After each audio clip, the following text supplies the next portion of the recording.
Vizianagaram Bobbili polling బూత్ను ఉపాధ్యాయ MLC PDF అభ్యర్థి విజయగౌరి పరిశీలించారు. Polling భారీగా నమోదవుతుందని తెలిపారు. ఉపాధ్యాయ సంఘాలు, పీడీఎఫ్ సభ్యులు బాస్టగా నిలిచారన్నారు.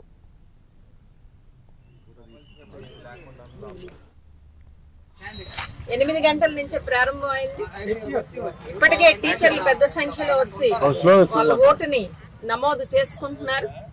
ఉత్తరాంధ్ర అంతా మొత్తం ఉత్సాహంగా ఎన్నికల పర్వం అనేటటువంటిది జరుగుతుంది. మరి నేను నవంబర్ 11వ తేదీ నుంచి ప్రచార కార్యక్రమం ఇంతవరకు నిర్వహించాను.